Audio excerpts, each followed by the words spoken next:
As joias do padre, parte 1. Era uma dessas noites claras do mês de junho, quando o sacerdote ouviu os toques macios de 3 batidas na sua porta.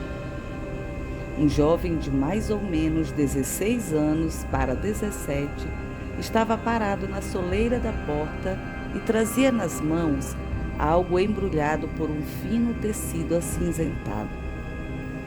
Quando retirou o chapéu, pois trajava uma capa negra brilhante com luvas brancas, o padre pôde observar que o jovem possuía uma pele clara, bem bronzeada, olhos azuis de um tom impressionante e cabelos negros que refletiam o brilho do luar. Era alto e também muito forte, porque quando retirou a capa ainda fora da casa do sacerdote, este observou que as tábuas abaixo de seus pés haviam cedido bruscamente. E aquelas eram tábuas novas colocadas recentemente. O jovem pediu desculpas e então foi convidado a entrar sentando-se num banquinho de frente para uma cadeira dessas antigas de balanço, na qual o padre, que não também era jovem, só que um pouco mais velho que o garoto à sua frente, já havia se sentado e aguardava saber o motivo daquela estranha visita.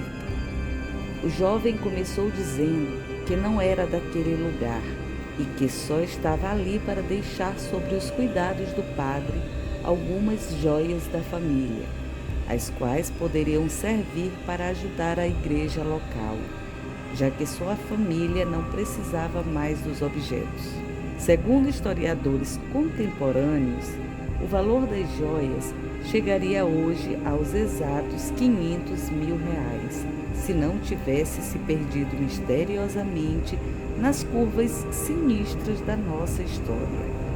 O padre acolheu o presente com carinho e gratidão, mas quis saber por que para aquela comunidade e não para outra mais perto da capital ou mais perto de onde vinha a família do jovem. O jovem explicou que sua família era de lá e que fora guardiã de um segredo antigo, o qual estaria agora a cargo do padre, se este fosse aberto o suficiente para entender que nem tudo é como se imagina que seja. O padre levou mais ou menos umas 5 horas de conversa com o jovem, até que este lhe deixasse a par de tudo, e ele compreendeu e se comprometeu a guardar a preço de sangue os segredos escondidos naquela terra.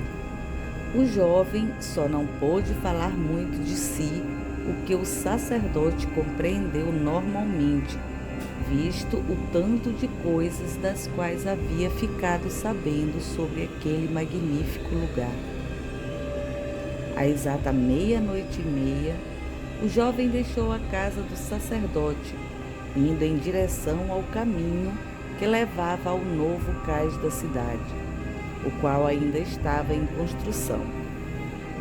O padre pediu a um de seus amigos que estavam de plantão do lado de fora da casa, enquanto este conversava com o jovem, que seguisse discretamente o garoto para ver de onde viera ou como viera parar naquela localidade.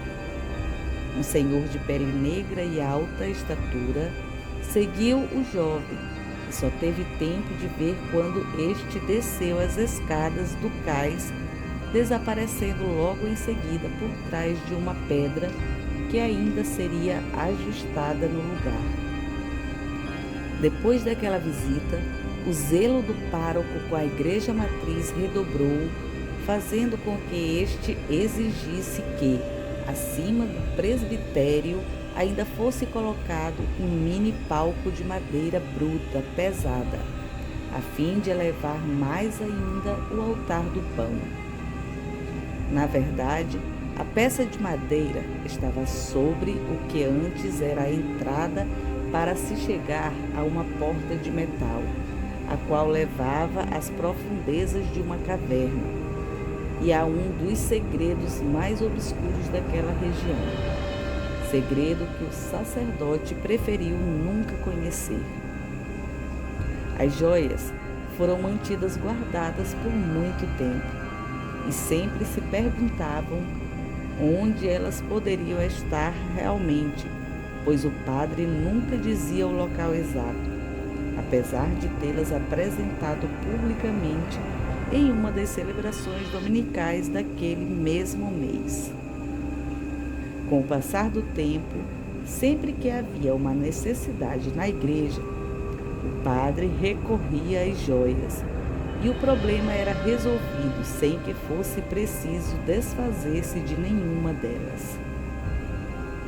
Esse mistério nunca elucidado só foi ficando esquecido quando o padre começou a comunidade e a viajar por seus interiores, onde encontrou uma história quase inacreditável, que decidiu ele mesmo ser o estudioso daquele estranho fenômeno que acontecera em uma das comunidades que ia conhecer. Nessa comunidade, ele teve que ir contra todo o seu conhecimento e se render mais uma vez à força dos mistérios ararienses. Se inscrevam no canal e ativem o sininho para receberem a notificação da parte 2 e continuação deste episódio.